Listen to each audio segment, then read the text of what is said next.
Welcome to the Behind the Vision podcast. In this episode with Hannah, we chat about current motivations and goals, starting a business in college, and building a marketing agency in 2021. Hope you enjoy the show.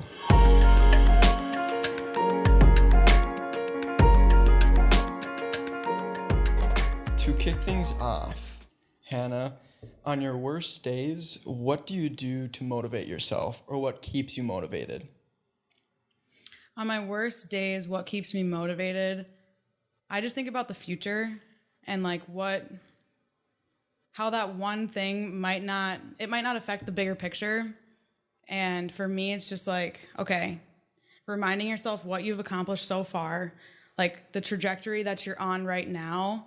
And if this minor setback is affecting it that much where you can't see the bigger picture, then you need to take another step back and figure out what that mistake is or how you can overcome that one certain thing. But I'll typically use different outlets like working out just to get my mind in the right place, or honestly just taking a hot shower for 30 minutes and internalizing those problems or those mistakes and how they're affecting the bigger picture. And usually my mind can work with me because I'm just a natural problem solver. So if there's a problem or if there's something where I'm just feeling defeated, I can typically get myself out of those situations, I feel like, pretty well just by being a reasonable, level-headed person. But I would say listening to music, going on a hike, and showering. I think just letting yourself feel and understand what the heck is going on. What would you say your ratio is for good days to bad days? Oh man, I think that changes a lot, but I feel like if we were judging a week, I would say probably 6 out of the 7 days are pretty dang good, because right now I feel like I'm living my dream that I was talking about a year ago, and I'm sure in 5 years I'll be looking back at this saying I can't believe you thought you were living the dream now. But I really strongly feel that way. I'm so grateful to be in the position where I'm at right now, to have full control over my schedule, over what I'm doing each day.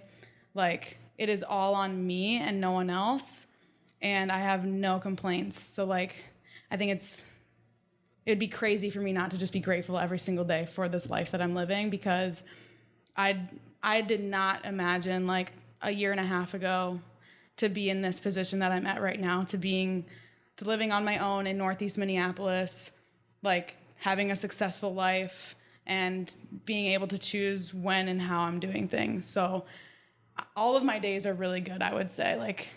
Mental stuff obviously happens, but I think, I mentioned just right before this, I can get myself out of those things just by reminding myself what I've already accomplished and what I'm about to accomplish. Yeah, it's a crazy thing to reflect on. It is. When you set goals and then you get to that point and you've achieved them, and then you'll kind of look back sometimes and be like, oh, I remember dreaming about that. But I feel not all the time you maybe take moments to reflect and actually appreciate what you accomplished. Do you set aside time personally to reflect on how far you've come? Is that something that you try to schedule for yourself? I don't schedule it, but it just happens naturally. I do have a journal that I try to be consistent in at least once a week, where I'm just kind of reflecting on the week, the things that have happened either in my business or my life. But I've recently really gotten into voice memos, and if something comes to my head, I'll just whip out my phone and start talking, and I think that's so much easier to reflect on life, because when you go through life, you don't know when you hear something how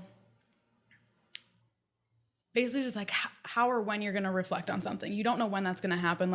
This conversation might spark something in my head where I'm oh, I should write that down, or I should talk about that. Right. Podcast. Yeah, no, seriously though, the other day, I kept just talking because I was trying to get the right thing out, because sometimes when I talk, you have the right thing that you want to say, but you just can't freaking figure out how to say it. And for me, kind of piggybacks onto what I just had said about understanding how far that you've came, is when you start to see the success of the efforts that you've already put through, you start raising that ceiling of what you're capable of, and like then your dreams get bigger and your goals get bigger because you've already accomplished all these little things leading up to it. And I think that's the coolest thing. But reflection, I think, just comes randomly. And I try to do it more because I want to be able to look back in my future on where I was at. It's not necessarily for me to like learn or know about right now. It's more like I want to look back and listen to this and be like, yes. You're kind of creating little mini podcasts. Kind of. Throughout the day then? Yeah, kind of. Ooh. Like just like 10-second blurbs, or like when I was moving out, like I like talked to myself like about moving out and like all of that. And I just think it's good to have conversations with yourself. So yeah, reflection I think is so necessary, and I don't think a lot of people do it, but it's fun to see how far you've come, and also just like it's a continuous reminder of where you're at right now, you know? Do you reflect a lot? I'll reflect more randomly, and then I would say maybe at like the end of the year. I did recently purchase the Panda Planner, and it's structured like 1 month, and then weekly, and then daily. So it's more of a forced reflection at that point. So I just recently bought that. Okay. So that should help me reflect and also like make sure that I'm making the most out of every day. Yeah. I would say. Is it like a vision planner almost? Like you write down like your yearly, daily, monthly goals and then kind of check in with yourself each month? Yeah, it's not so much yearly. It's more like a monthly calendar, and then like things you want to accomplish kind of during the month, or what are some of your goals. And then the weekly one is things you basically want to accomplish that week. And then daily is very much like, what are you grateful for today? What's exciting? What excites you about today? What are some of your top 5 priorities that you should complete today? And then just additional tasks. And then there's like a end of day reflection that they want you to do. Nice. For that. So it's been going good so far. You've been doing it? Yeah, I've been doing it. Nice. It's tough though, because I mean, I would, like write every day in a journal, but I would just do tasks. Got it. So I would just task everything out. And I've experimented with journaling a little bit, but sometimes I don't feel called, or I don't feel like, I don't want to just write to write. Yeah. I want to write about something that I feel I should write down to maybe think through more. So the Panda Planner has been helping for sure. I think that business idea I've always had, because I feel like those can almost be intimidating with the amount of things that you feel like you need to fill out, because they give you options for it. And like you said, like it might be like you might not know what to fill out that day, or like it might just be overwhelming, like information overload almost, where you're like, oh, I need this, this, this, this. But the idea I had was basically it's going to be like a print on demand business where you have a journal that is basically just customizable. So you would take like a quiz, like what you want in it. So maybe you want the top 5 priorities of the day, the reflection at the end, and what are you most grateful for? And then it would auto-populate that into a journal, and you want 40 pages of notes just at the end for free entry, and a calendar at the beginning. So like you could customize everything just by clicking it, because I feel like a lot of those, like I just said, I don't think everyone needs to fill out all those, or everyone wants to fill out all of them. Like when I was searching for a planner, I could not find one that I'm like, I'm going to use all these things. Like there's no planner that I have found so far where it has everything that I want in it without having like extra fluff that just makes it redundant. Do you know what I'm saying? Do you agree? Yeah, I think it's difficult to find a planner that works for you. Yeah. Luckily, coworker Daniel Okan suggested the Panda Planner, and he said he's tested out like multiple planners. Yeah. And he said he really liked that one. So then I bought that one. I'm testing it out now. Hell yeah. So it's pretty good so far. I love it. I might have to look into it. Yeah. I have a discount code for Amazon. I think it's like PandaFam10 or something like that. Leave the link down below. Yeah. You mentioned that, maybe if you look at the week, 6 out of the 7 days are great. What to you makes a successful day? Oh, I like that question. I have this thing written. I actually have this written on my mirror, and it says, I can't remember what the title says. Something about like, if you complete this, it's a good day. And it has like 6 things with check boxes next to it on my mirror. One is meditate. One is read. Well, actually it says meditate, learn, move, take my vitamins. It might just be those 4. Meditate, read, move, and take my vitamins. I think that might just be those 4. I'm trying to think if there's anything else that I'm missing. Oh, and journal. Yeah, journal, like reflect. I'm like, I think there's one more I'm missing.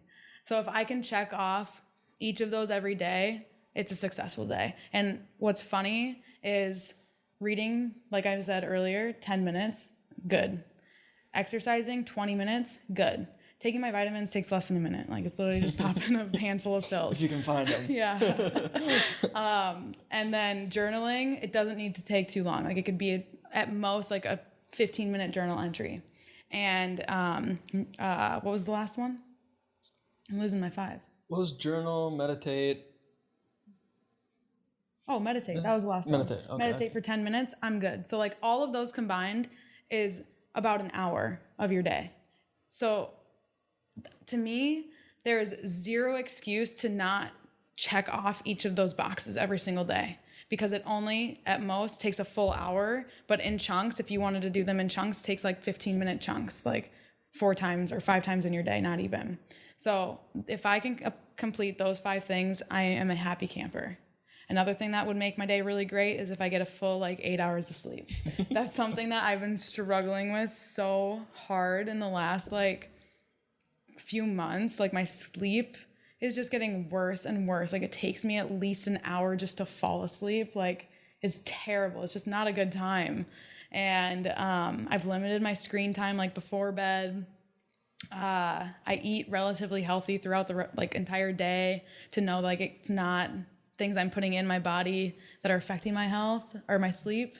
But sleep has been definitely probably like my top priority in the last few months to making it a good day. Because if it's not, then I will spend the time and sleep for another 30 minutes because I know I will not perform at my absolute best and be able to show up for other people if I like don't get my sleep in. I just can't. Sleep is so important. What's kind of going, or what's limiting you from that hour of sleep? Or do you have like thoughts going through your head? Are you just like staring at the wall trying to go to sleep? I'm literally just closing my eyes and like not thinking about anything. And I just can't fall asleep. It's just like takes forever. So like I've been practicing some deep breathing exercises that I've been, that I like looked up on YouTube, like breathe in for 7 seconds, hold for 7 seconds, let out for 7 seconds, and just like keep doing that. And that's supposed to help you fall asleep a lot easier, but it's just been a struggle. I don't know if you struggle with sleep, but it's definitely not fun. I feel like I've always had kind of a struggle with falling asleep, but now it's just becoming more like surfaced at my mind, like knowing that, you know, I hate it, but yeah. Do you feel like your sleep has changed? Because you used to work out at the gym. Do you feel like your sleep changed when you went from like working out a lot at the gym to working out at home? Maybe. That might honestly have a lot to do with it, because like when it comes to what going to the gym and moving looks like to me now is so different than what going to the gym looked like in the past, because I'd be lifting a lot heavier and I'd have more access to all the equipment and I'd be doing stairs. Like I would release a lot more of my day at the gym, rather than now it's just doing it because I want to just stay healthy and I want to keep moving my body. But that honestly might be a huge reason why my sleep has been wonky. Yeah, no, I asked that because like there's been times where like maybe the gym is closed or I'm somewhere else. If I don't work out somewhat, moderately intensely in the morning, I feel it later at night. Yeah. And I feel that I'm not able to just like fall asleep within 5 minutes. I like, stay think you're awake. onto something. I might have to like give you a prize or something for figuring out this problem, because it's been one I've been trying to solve. But I think that might be a lot to do with it. Is the exercise aspect is kind of like the intense exercise aspect is kind of gone. I might need to just start kicking my butt again. Maybe. Damn. All right. have Los to tune up Campeones. Seriously. What kind of kid were you like in school? What kind of kid was I like in school? Like, are we talking like high school? Yeah, high school. So I was a soccer player. Hung out with the soccer girls. Really just had two close friends. I've always been like selective about my friendships and deep with like very few people. So I had two really good friends in high school. It was us three. We were a trio. And I mean, as for grades and stuff, like there was no option for getting less than an A. And there was like a 0% chance that I would ever miss a day of school. Like my parents are a little crazy. Mom and Dad, I love you guys. You definitely taught me how to be like a good student and show up and all of that type of stuff. But my aunt also worked in the office, so there was like no getting by if I for some reason skipped a class or like didn't show up. Like my aunt would be the first one to know, and then she would question like to my mom or something. It was just never worth it. So my dad's also Venezuelan, and if you know anything about like Hispanic parents and how they discipline, like my dad is definitely a scary guy, can be a little scary. So there was no messing around. Like I didn't mess around really in high school. I definitely outside of like school and grades caused a little bit of a ruckus for them, but I think every kid kind of goes through their little phase of being a little rebel student and stuff like that. But yeah, high school were the days, but those days ended very quickly, and I was ready to be done like in Sioux Falls for sure when I moved out, because it's just at the time it was very, very conservative. It still is. And it's just not the mindset that I wanted to be around, especially like I came out as gay when I was like 15, and I was like the first one in my class to do that, and like one of the only ones like until after college, and now people are starting to like come out. But that, with the whole conservative mindset, it just like I just didn't feel like it was my place, and I was ready to like start my own new start in Minnesota. So school was over high school like as soon as it ended, and was ready to move to Minnesota and start college and start just my new life. So as for a student, I feel like I was a pretty good student for the most part. As far as like teachers love me, my middle school teacher just hit me up on Facebook literally like yesterday. It's like, hey, I found your graduation card and just wanted to say you were one of my favorite students. I hope you're doing well. I'm like, I love you. Thank you. That's awesome. So when you came to Minnesota, did you go to college at Mankato? Yep. Okay. Go Mavs, let's go. Yeah. Did you know what you wanted to do when you got to college for a degree? No, but I chose one right away. I switched my major like 4 times. I started out with elementary education. Can you believe that? I could see it. I really liked like 3rd grade. That's what I student taught in high school. And I chose Ed because we have like a few teachers in my family. My sister's a teacher. It was kind of just like the easy path to follow. But I never really considered business as an option when I first went, which thinking back on it, I don't know why, because like my history like has shown that I'm like very into business. Like, so I don't know why that was never an option for me like when I was getting out of college. But yeah, I started out with Ed, and then I switched to history education because I really liked U.S. history. I just had a really good U.S. history teacher in high school that made me love the subject, and I thought I loved it so much I wanted to teach it. And then shortly after that, I switched to management in business. My good friend Morley at the time was like, you need to switch your major to business, because I wouldn't shut up to him about business and like Shark Tank and like all these different ideas that we would have. He was one of my good friends in college. And then once he said that, I was like, maybe I should go for business. Like, why not? Like, that makes total sense. So I switched to management. And then I was like, well, if the end goal is to own my own thing and to be an entrepreneur, then I should probably learn how to market, and the management aspect will come as I go. So switched then to my last major, which was marketing, and graduated with marketing from Cato. Loved Cato so much. I feel like I definitely... Did you graduate with... No, you graduated with finance, didn't you? I went to school at NDSU for finance. I left after like a year. Oh, okay. So I was going to say, I feel like I didn't learn anything that I'm applying now in marketing, No, it's so which different. sucks, but the experiences that they have at Cato were very unique. And those experiences are what I'm very grateful for. Like in the College of Business, they have the IBE experience. And it's basically your 3 core business classes grouped into one. And you're in class kind of like you were in high school, like from 9 to 5 or like 9 to 4 or something. And you're there for those 3 classes the entire day.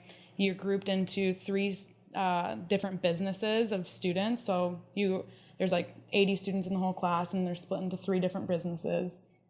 After you take these classes throughout the day, you then apply it to your business, and you have like an hour at the end of the day to apply everything to your business and start your own thing.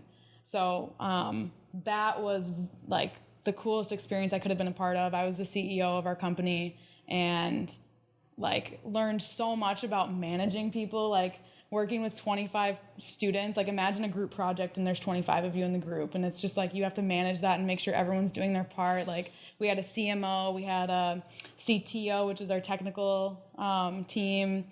We had the finance people. Like we actually got physical loans from the bank to be able to do these businesses. So like those types of programs that they have at Cato were some of the best, and I was so like I loved that shit.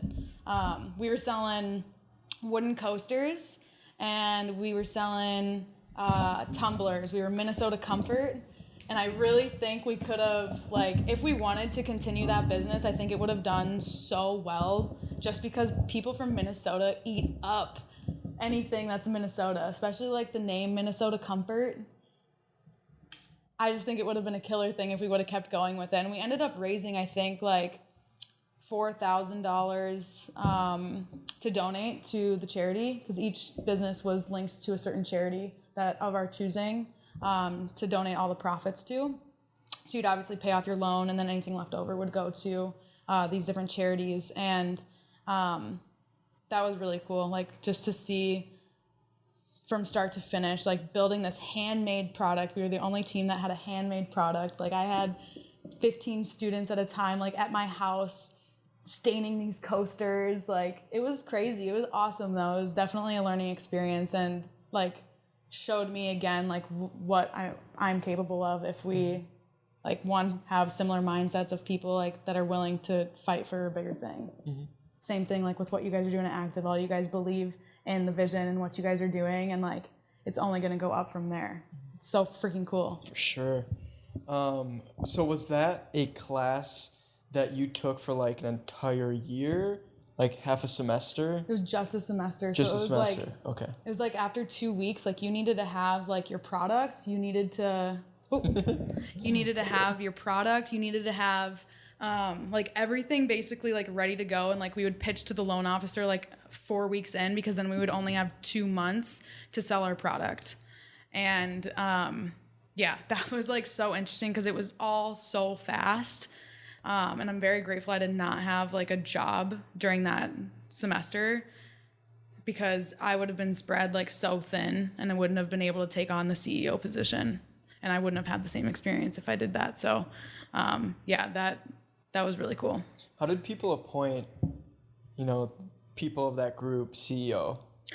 So we started, I think this is how we started, is we had people that wanted to be the CEO, and then we just did a vote on who they wanted to be the CEO. And I can't remember if there was anyone else that was like, I really want to be the CEO in our group, or if I was the only one.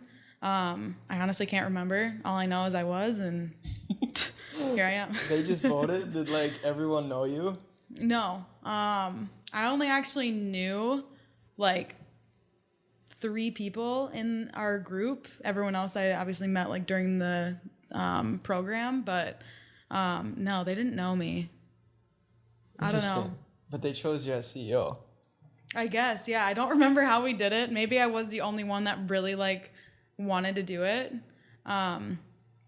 But yeah, I really liked being in that position. It was kind of hard just because like there was definitely other heads that were budding, like people that wanted to be the CMO, and like other people wanted to be the CMO, and like having to like make decisions quickly and like knowing that you're gonna probably like hurt someone's feelings down the line. But at the end of the day, like that's kind of what you're signing up to be when you want to be the CEO, because you have to make quick decisions for your business, and not everyone is going to be on board with that decision, but you have to make it at the end of the day, because you can't sit here going back and forth, waste more time, especially when you're in a time crunch of things need to be done like now, because we only have 60 days to like sell our product. So yeah, it was definitely an interesting experience, just like learning more of like the management aspect of it.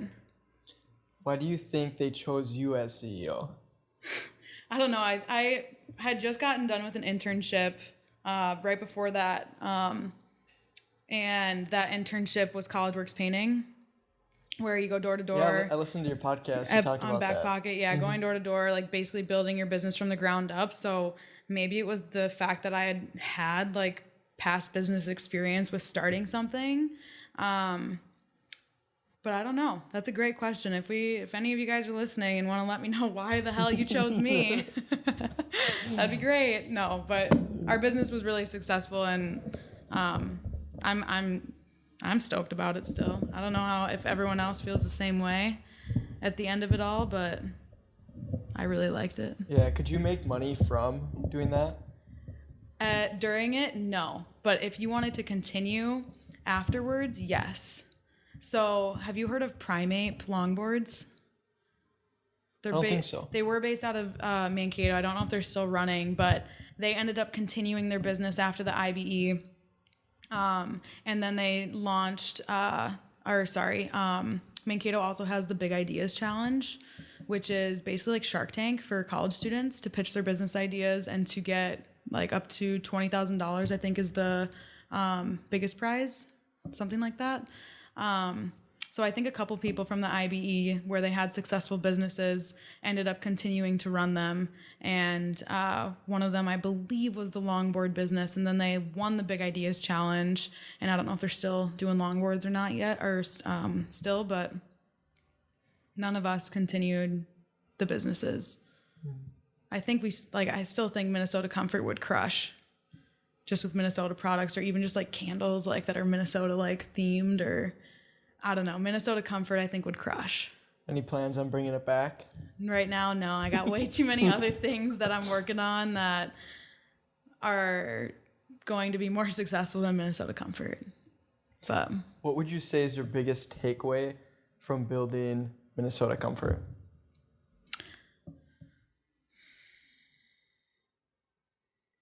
I would honestly probably say like making quick decisions and knowing that whatever decision you make, it's going to be fine. Like you'll run with it at the end of the day. It's all about problem solving. And if the decision you make now, for some reason, start to fire or something, it's just problem solving again. So I just think making quick decisions, but also letting people feel heard and feel important in the business.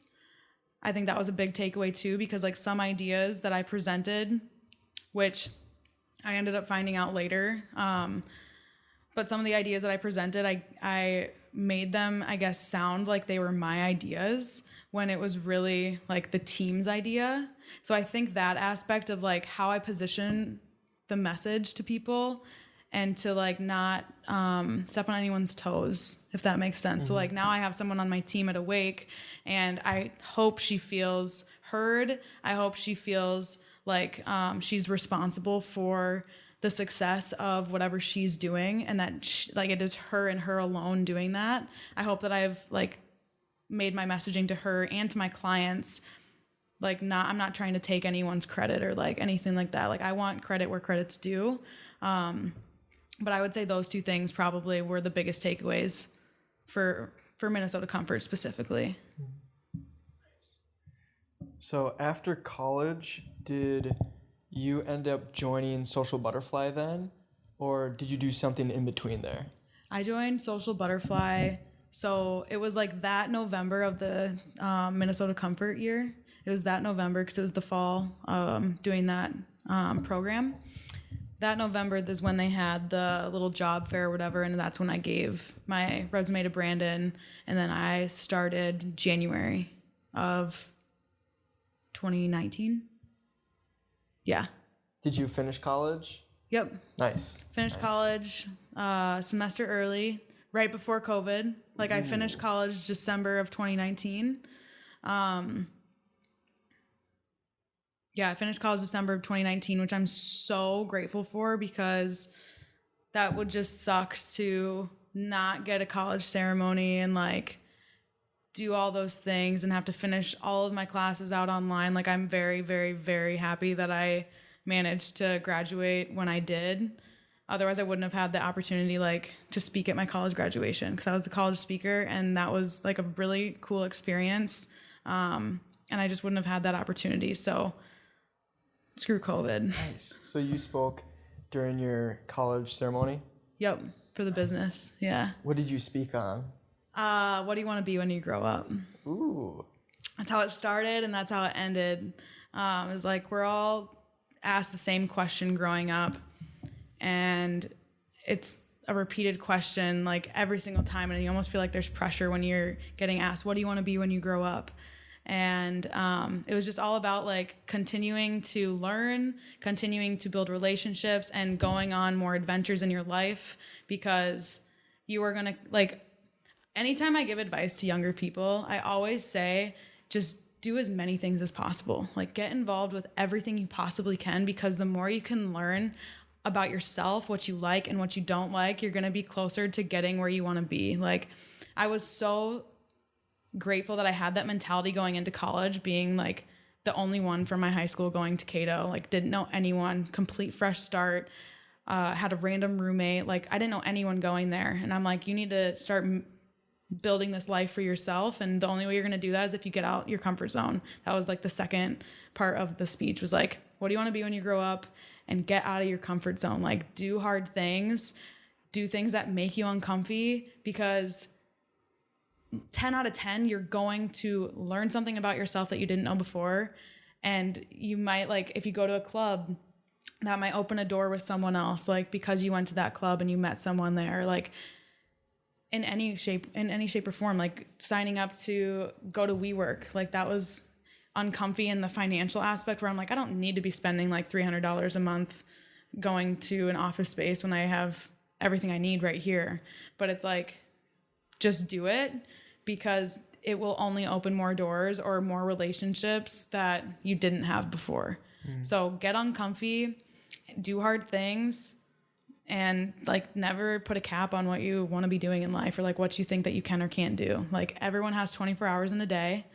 Like make use of that time. That's how I think. It's awesome. That's my speech. Pumped me up. If you want the speech, you can check it out on my LinkedIn. I posted it like a long time ago, but I remember waking up, dude, that morning. I like rehearsed my speech so many times, like so many freaking times. And I went out the night before because it's college weekend, right? Like college graduation, like going out for sure. But I was like, I got to get home at midnight. Like I'm getting home at midnight. I'm putting on my gown.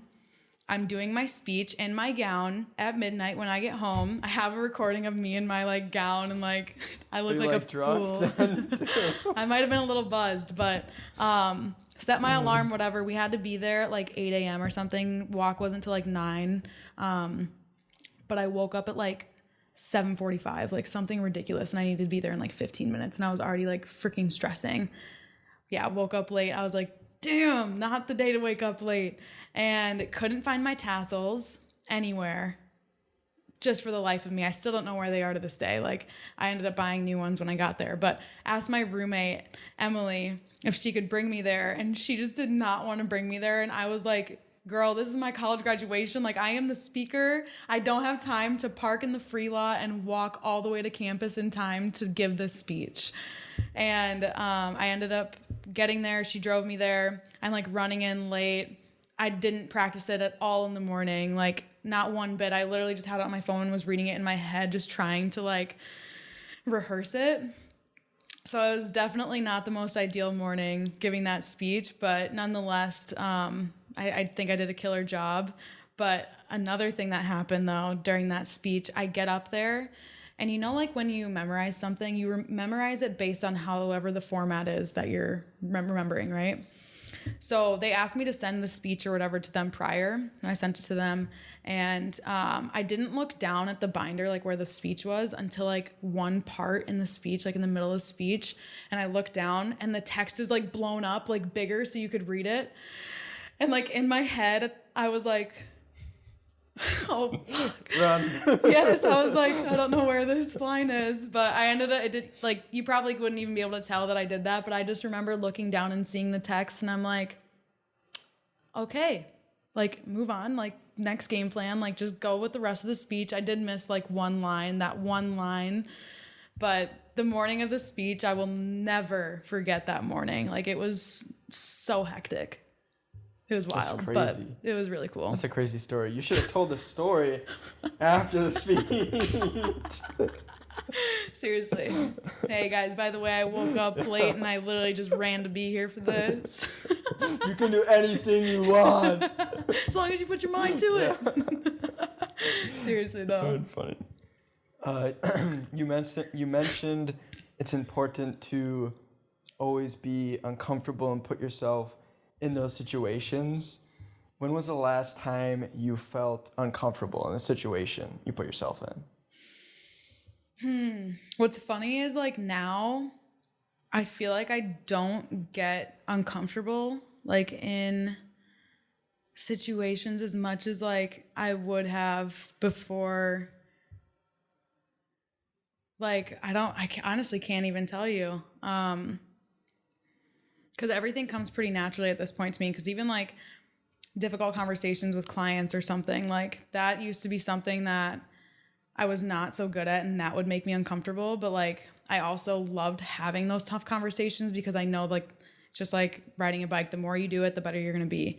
So in terms of uncomfortability, honestly, like I would say maybe like moving to my place and living by myself would probably be like, it was hard. Like in terms of, like I said, when I walked in, not being able to like just ask my friends like, hey, like let's go upstairs, watch a movie. Like let's have game night tonight. Like let's go in the backyard and have a bonfire. Like just the accessibility of those relationships that I viewed more as like family than just like roommates. Like the people that I last lived with, I just like have never felt that way with roommates. It's always just been like they're my roommates. But these people were like family, and like that was definitely hard to like step out, go on my own and do my own thing. But in this last week of like being on my own, it's just very refreshing knowing it's my space, and like if there's a mess, it's mine. If my desk isn't next to my bed anymore, so like it's just a lot more refreshing to go home than it was before. Like it's just felt so stuffy before because it like was shared spaces, and my living situation wasn't great in terms of like office, gym, and room were in one room. Like I just wasn't my vibe for me. So I would say probably moving is the last time I felt uncomfortable, but yeah, I'm trying to think of anything else. Is there anything in the near future, either like personal or business wise, that you feel like is pushing yourself out of your comfort zone? I think the biggest thing that scares me, I would say, is growing my team, because right now Allison is the one girl on my team and she is more like a friend to me than I view her as like an employee of mine. And I think that hurts a little, like my it just hurts more than it helps.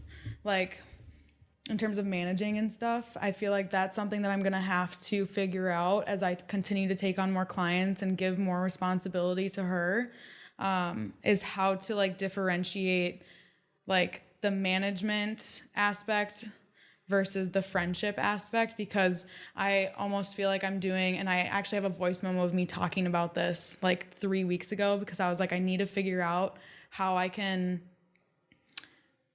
make this side, the management side, kind of be over so it's not the opposite. Do you know what I'm saying? Like balancing out friendship and also work type of mindset? Kind of, yeah, like being more of the manager than the friend. Okay. Yeah.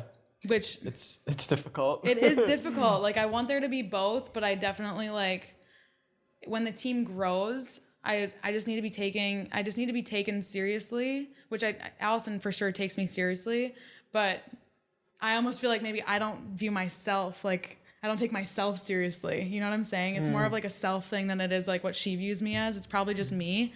But I would say growing my team will be an uncomfortable part of my business career. Yeah. Yeah. No, I work with a lot of my friends. Yeah. So it's difficult and challenging. Well, I guess I shouldn't say it's challenging, but you kind of want to try to separate like mindsets, I guess, in some situations. So kind of what's expected of you at work.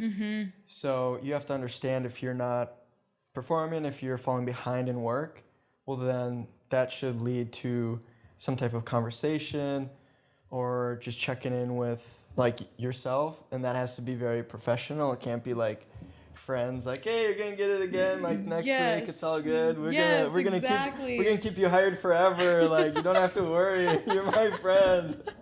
No, seriously though, yeah, like even having tough conversations, like that's definitely harder when they are your friend, but you need to have the tough conversation. It's like, okay, how can I position this to like not come off the wrong way? But it's almost like sometimes you need to come off in that managerial tone when things do need to be like, if things need to change or something, or if like, I don't know, I don't have any examples right now, but I think the tough conversations is what's hard for me to have, because I view it more as like friends helping friends.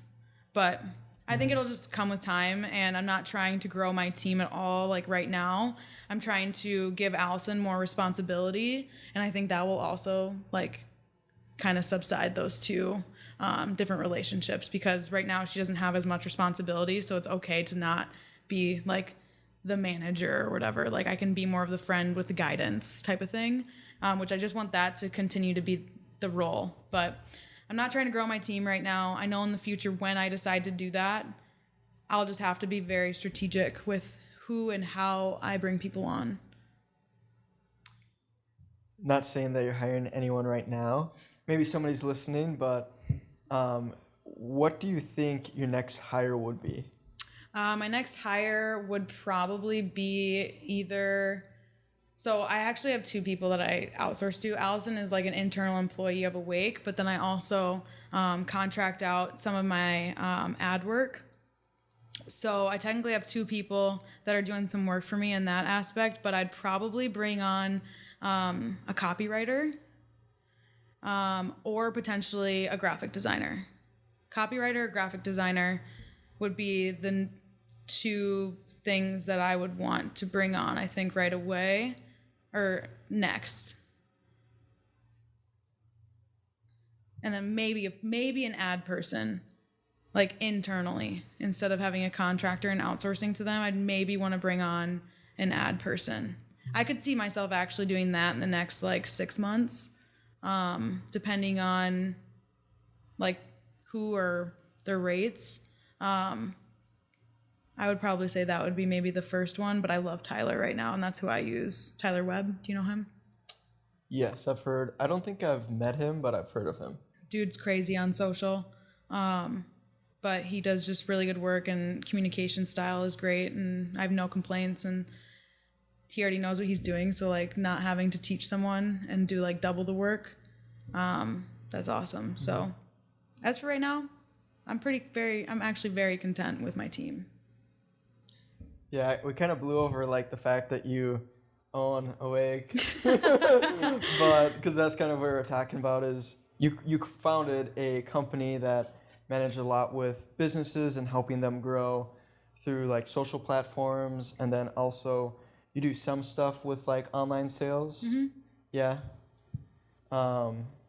What kind of maybe inspired you to create that company? What inspired me to create that company was when Brandon told me that Butterfly was going to be shutting down. Seriously though, because we shut down like he let us know like September of 2020. So at the time, like when I was told that, I'm like, okay, I love marketing because I love like the ideas, like seeing your idea come into fruition, like for other businesses. I just love marketing. I think it's awesome.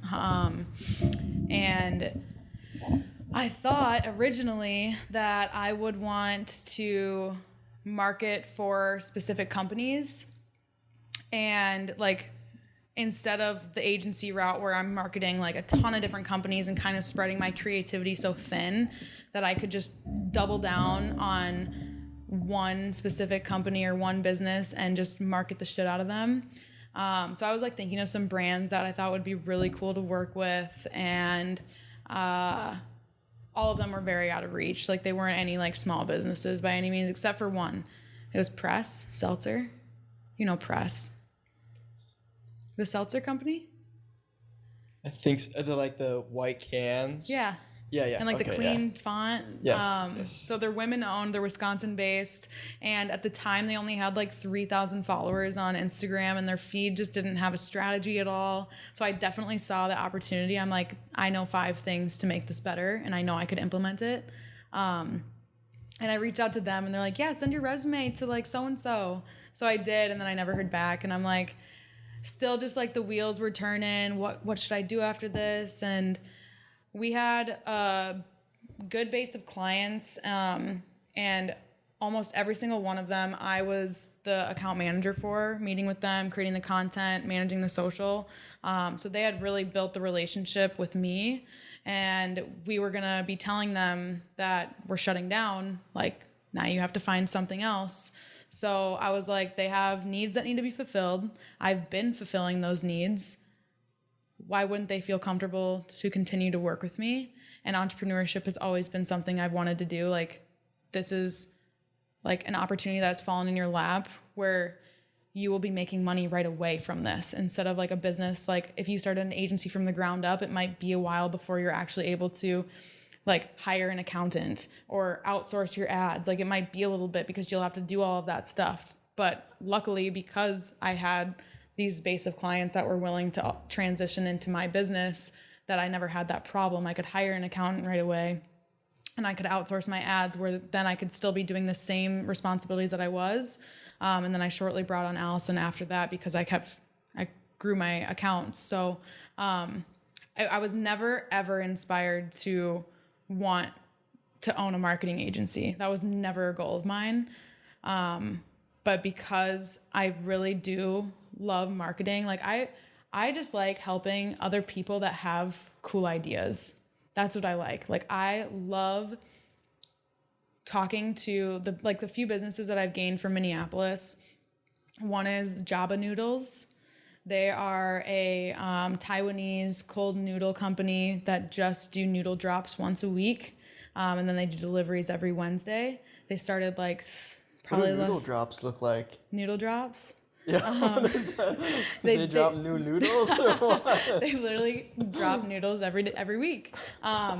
They drop their menu each week. So like they'll send out their newsletter or like post on social, like nudes are for sale today. And then they'll usually sell out in like 3 days, and then Wednesday's delivery or pickup. So they don't have like a storefront where you can like go and purchase their noodles. You can only buy them on the noodle drops, which is Thursday at 8 a.m. So if you want your nudes, get them today. But they just started like 6 months ago. It's 2 females that I work with very closely, and then the head chef, Ryan, one of the girls' husbands.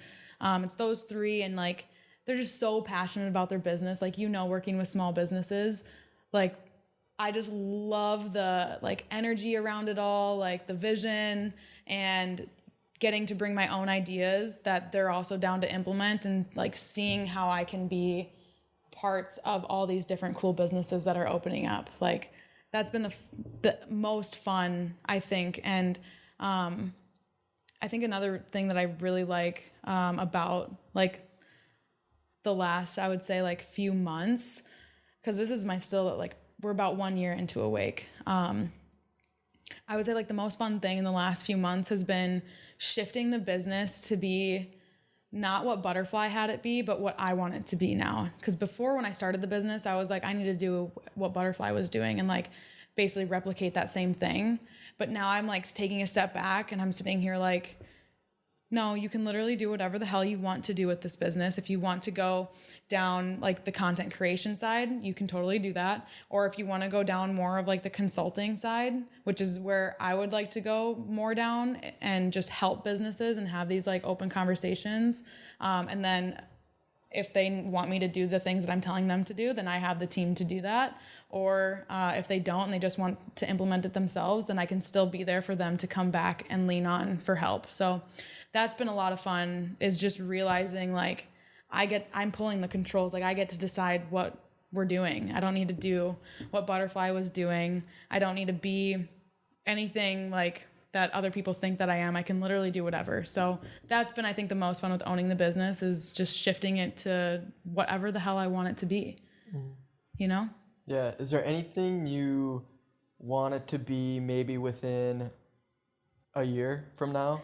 Dude, a year from now is kind of crazy to even think about. I honestly, a year from now, things have changed so much like in the last like 6 months that I imagine Allison being a full-time employee, hopefully by that time, and where she's managing some of these accounts and having the client meetings with them. But I'm also really hoping to grow in like the ad space and doing more ads for different clients, because I found just a lot of success with what we're doing with a few of these accounts where I'm like, there are so many other small businesses that need our help, and I would love to be able to provide that, because at the end of the day, I don't have to do anything with those types of clients other than direct Tyler and what he needs to do, and he delivers every single time. So I would love seeing that aspect of my business grow while continuing maybe to take on more of these like new businesses. Local businesses is where I'm really trying to focus, is just like these new local businesses that need help with social and like just understanding this online ocean.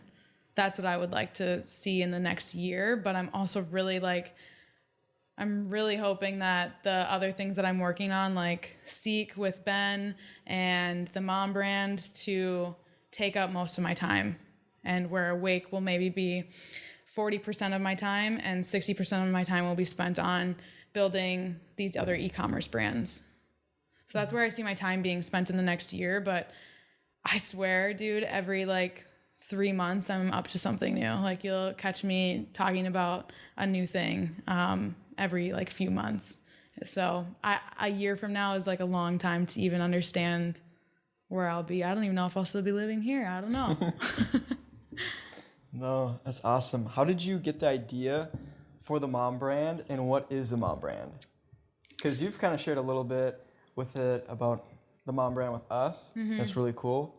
You've like grown that TikTok account like a ton. Instagram. Is it Instagram, not TikTok? Mm-mm. Okay, Instagram. TikTok's algorithm is kind of weird with reposting content that's already been posted on their platform. So we might need to test it out again. But the Mom brand right now it's on Instagram. We also have a website, but the Mom brand's really just a community of moms or parents that want engaging content or want to see engaging content right now. What it will be is an e-commerce brand that sells products for moms on the go. So the first product that we're launching, hopefully by the end of the month, is these diaper bags that come out into a changing bed. So they unzip and then you pull it out and it's a full-on changing bed. And I've seen it work in person with my sister and my niece, and like she'll just whip it out at like a soccer game or something and like throw my niece in there for the time being. Not literally throw her, but it's Mom brand.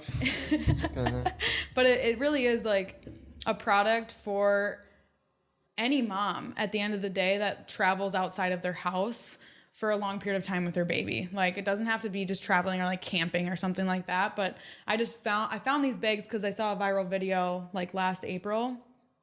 And I guess what initially inspired me to like even want to do anything of the sort goes like all the way back into high school when I was selling or like flipping Yeezys. I would buy Yeezys from like Alibaba or AliExpress for like $60 a pair. So like they had weight to them, they were good quality.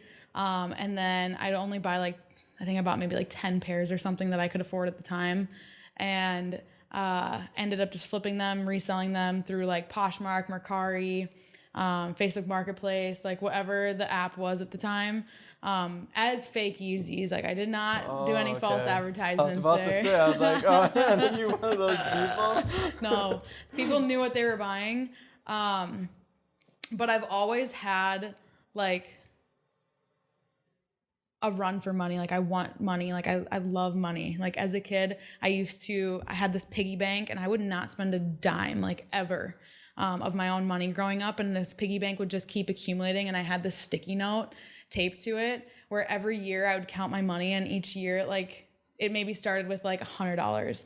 And then the year later I had like $250. And then like a year later it was like $500. And it just like was so, and most of it was coins. And then there was like dollars and stuff obviously in there. Like, I didn't have freaking like 50,000 pennies or something in this bottle, but I would take this bottle and I would dump it out, like all of the coins, and I would be like Mr. Krabs on my floor, just like counting all my money. And I just loved it. And I don't know what the draw was with money at the time, because it's not like I'm not really a materialistic person. Like I was mentioning earlier, like I rewear the same like 5 shirts and 5 pairs of jeans or sweatpants. Like, I'm very simple. Do I like nice things? Absolutely. Will I spend money on them? Absolutely. But growing up, that money was never touched. Like, I just didn't care about materials or anything. But I always wanted money. Like, I remember too, like my parents in one of their drawers had this envelope just filled with like $20 bills. And I still don't know why. Maybe they did like the envelope rule with like Dave Ramsey or something. I don't know. But I remember, and I don't even think they know this, but I would take that out and I would just count their money just because I loved counting it. Yeah. You like going there and smell it. Yeah, seriously though. Like, I've always had a fascination with money. So the idea of drop shipping was something that came to me probably like when I switched majors to business. And I knew I wanted to do it, but I knew I needed capital to do it. So initially, that's what the mom brand was going to be. It was going to be drop shipping. And I always knew I wanted to go down a certain niche, because if you can nail down a niche like pets or moms or fitness, like a specific niche like that, running ads is a lot easier. Instead of marketing to everyone, you're really marketing to that one group. So when I saw that bag, I was like, yep, this is the product. Like, no questions asked, this is the product. And I saw that back in April, like 6 months ago or whatever. And from there, I started building the website. And I knew right away I didn't want it to be drop shipping, because I wanted to have more control over the brand. And I wanted to also be more than a product. I wanted to actually build a brand and not just sell a product. So from the start, we created a blog, which I had someone just overseas create blogs for me, just with relatable mom content, like how to be a napping pro, or 5 tips on taking your newborn out in public, just like random valuable pieces of content, really. So we started with just the blog and like doing blog posts once a month, and then building up the Instagram. So we basically now just repost other moms' content on our page, giving them credit. And we also post these like daily quotes that just build kind of our aesthetic on our page. And from there, we've grown the page to, I think we're now sitting at like 45K. But we're steadily growing about 10,000 followers a week, which is insane, because we just started growing the page like 3 months ago. So that has just been nuts. So if you're on Instagram and you're not posting reels at this time, you're missing out on like a ton of reach, because you can grow an account from 0 or 50 followers to 10,000 followers in a matter of a month if you have engaging content and are consistent. Like that's all it has come down to, which has been honestly crazy to see that growth. It's been nuts.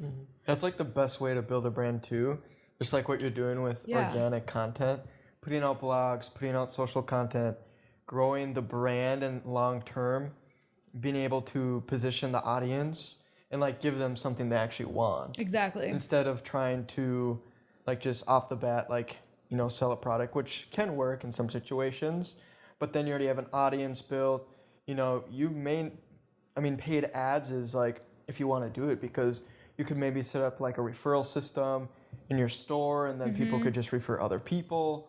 So you already have that organic audience built, which is awesome. It's like a hard thing to do. I'm excited for it to take off. So with that being said, I did order inventory, and that's why it's not drop shipping anymore, because I'm going to be the one packing all these different shipments out. But it's just because I want to have like the customer experience when you get a box. I want that to be an enjoyable one. I want it to look nice, be presented nice, have a nice thank you in it.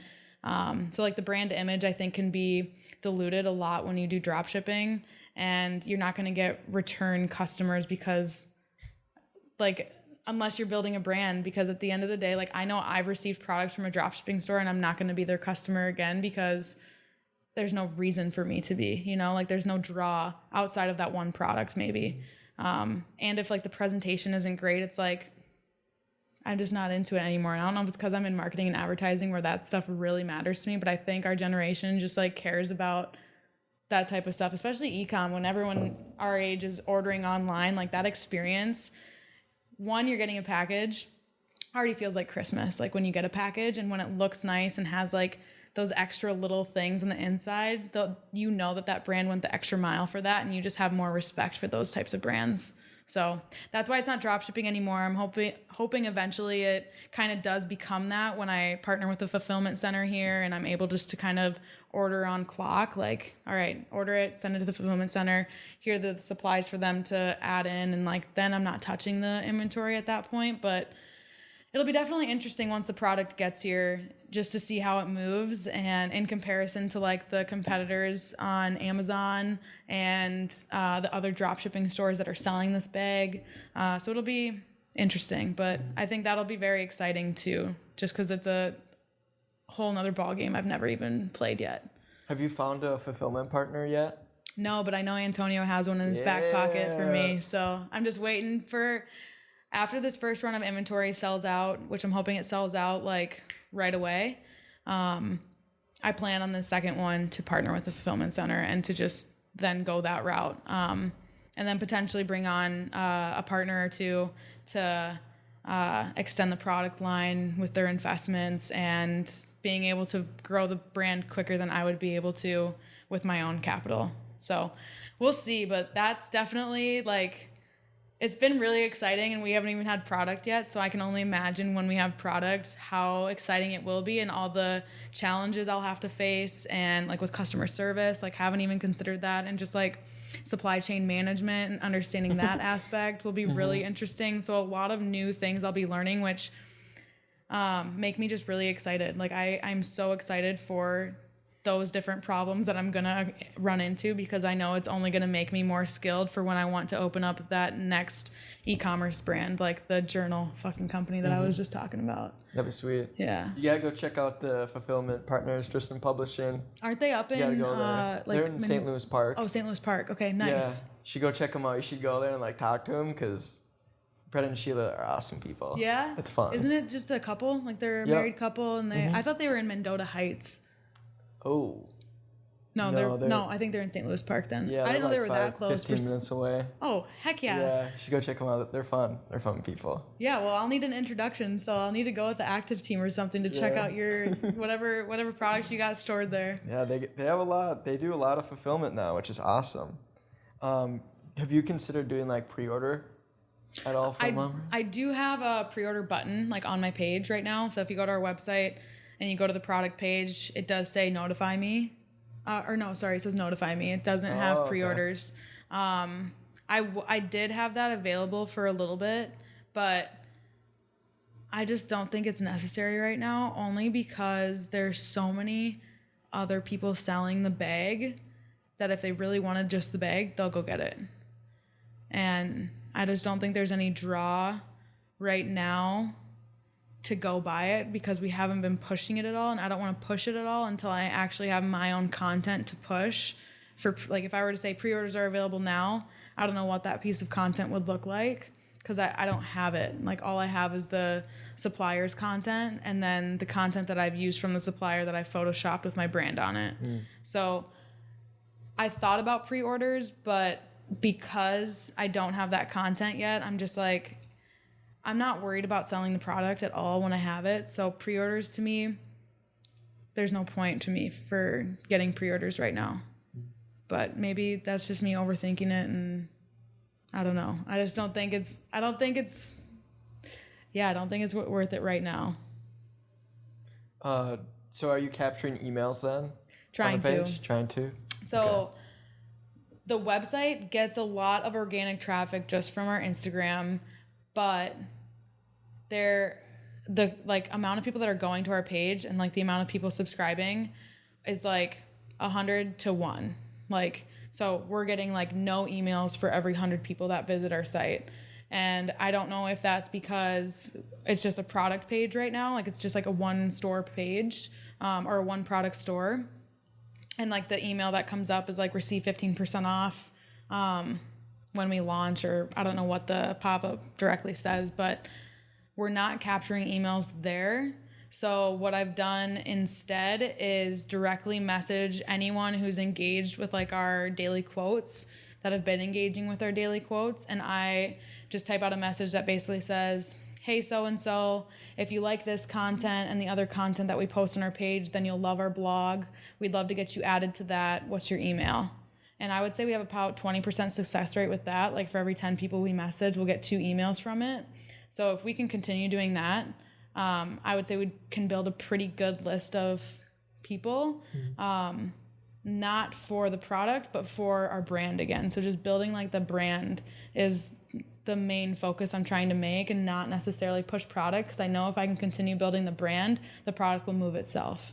So I'm not too worried about that. What I am worried about, that I'd love some insight on your guys' end, is like how I can make my website look better and convert more emails. Because I'm like, if we're getting so much traffic right now, there has to be something wrong with the site as to why they're not putting in their email. Or maybe the incentive for their email isn't good enough, or maybe it's because our product isn't available yet. I don't know what it is, like why we get so much traffic, but we're not getting any emails. So that would be interesting to do a little case study on Active. Yeah. Have you tried SMS at all? Capturing SMS? Yeah, so on my pop-up, I don't think I have it anymore, because like it requires you to have this like long text underneath that was basically like a disclaimer. Oh. And it just almost looked like scammy. I just didn't like the pop-up, because this is what it looks like right now. Mm-hmm. I was hoping the pop-up probably won't pop up for me because I've already entered it. What provider, like email, SMS provider, do you use? Klaviyo. Nice. Yep. Good. But you know, with Klaviyo, like the pop-up that they have with the SMS, how it has like that big chunk of text, I just didn't like that look at all. So I just took it off. Yeah. I definitely see what you mean. You can minimize that text a lot. Can you create your own text with it? Well, you can edit the text. But what you could do is like shrink that text block down a good amount to like 0.11, so they can still see it a little bit. Yeah. But I mean, if you see that, you're just like, oh, this is great. I get discount. I can put in my phone number and email. And if I do phone number, then I can get like notifications. Yeah. I'd much rather do that than put in like an email and not read it. Yeah, well, I was actually just talking with someone like 2 days ago. And he advised me like basically you should care way more about SMS right now than about email, which I totally agree with at the end of the day. But I just feel like people are less likely to enter their phone number for brands that they're not like really down for. Like, I don't want a brand messaging me deals like any brand. Like I would put my email in for any brand to get a deal, but I will not give my phone number to every brand for a deal. And I feel like a lot of other people feel that same way about their phone number. I feel like they just feel like it's more private, but I think either way, I probably should add it because I don't think it's going to hurt and just make it not required. You could even do some cool stuff with the content too with SMS. Like you could have, I mean, right now you're focusing on blogs, so you could have like an exclusive blog to people that sign up for SMS. True. And then on the blog page, you could put like an embed form on the blog page, and you could be like one extra blog a week, opt in, and we'll send you like a hidden link. Yeah. Could be cool. I like that idea. Noted. Might steal that one Sweet. from you. I like that idea though. That's a good one. Because anytime I think of SMS, I just think of like the sale push, you know? I don't think about value content in SMS, but that's a really good idea. Yeah, for sure. You definitely want to like mix it up. Not just like sell, because then you'll just opt out or you won't even like pay attention to their messages anymore. Right. Yeah. That's my fear, but still a good idea. Sweet. To kind of finish up the podcast, I'm going to ask a few questions that I'm trying to like routinely do with guests. And I'm bringing back one question that I used to do. And that is, if you were to go camping with 3 people, alive or dead, who would those 3 people be and why? Okay, I've thought a little bit about this one because I've listened to a few of your podcasts. I would want Logan Paul. I just think he has, like, he's doing so much lately and, like, he's all over the place.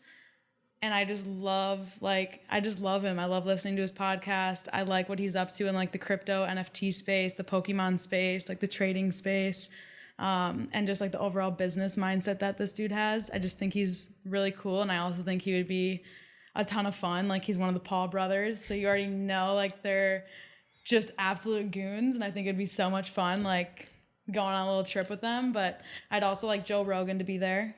I think that would just be a solid duo so far. I think he just asks interesting questions, makes you think about things you would never really think about, and just is literally out of this world. And the last one I would bring, because I think these 3 like would work really well together, is Elon Musk. Because again, out of the box thinker, makes you think of things you probably never do, and has a ton of insight in every direction that if you needed insight on it, he'd be able to give it to you. And I think those 3 together would just be like the best mix of people. Because I think Logan would like, Logan and Joe would probably convince Elon to do just weird things, and just like seeing everyone come out of their shell, I think would just be so fun, and I would just be there. Just be there like watching. Yeah. From afar, just with the binoculars. No, seriously, I think being in a room with those 3 would just be a ton of fun and like the best conversations. And I'm definitely a conversation person, like deep conversation person. Like I think that those 3 would be a good mix. Definitely. If you were to leave your last piece of advice to maybe your younger self, what would that be? Honestly, I would probably say like learn drop shipping like earlier, start looking into it earlier. Because I already, like with the whole Yeezy thing, I think I was on that trajectory, but I never really like knew about e-commerce necessarily at that point. And I wish I would have been like, could whisper in like my younger selves, you're like, hey, go watch some YouTube videos on drop shipping, or like, hey, go watch some YouTube videos on Facebook ads right now. I think that would be really interesting for me to like learn right away, or read the book Rich Dad Poor Dad, because I started reading that my sophomore year, and like that changed my whole mindset on money. It's a solid book. It's the best book. Taught me more than my accounting class. I didn't even understand after I left accounting what the difference was between assets and liability. And then I read that book and I was like, oh, this is elementary, like duh. It was funny, but yeah, just learn more in the online space. Period. Like even like graphic design, like learn graphic design. Like I wish I would have learned more in the online space when I was in high school. versus applying it when I'm 22 years old. I could have learned so much more and been way ahead of my game than I am right now, but there's probably some other things I'd say too, but that's probably the biggest one. For sure. Sweet. Hannah, it's been a pleasure having you on the podcast. Hell yeah. I appreciate everything you are doing within your company, impacting other people's lives by bringing them in to, you know, the sphere that you're creating with trying to help other local businesses, trying to basically get online and make sure their business stays around for as long as it can, and all of the brands that you are hoping to create in the future and the lives that you're impacting, which is the people you know. So, Hell yeah, thank dude. you. It's a pleasure. Thank you for having me. Let's go. Let's go. Thank you for tuning into the podcast with Hannah. If you enjoyed it, please send us a DM on Instagram at Behind the Vision Pod or ever_north, or leave a review, as we love to receive your feedback on the show. If you want to stay up to date on new podcasts and collection drops from Evernorth, check out evernorthco.com. Thanks again for listening and hope you have an amazing day.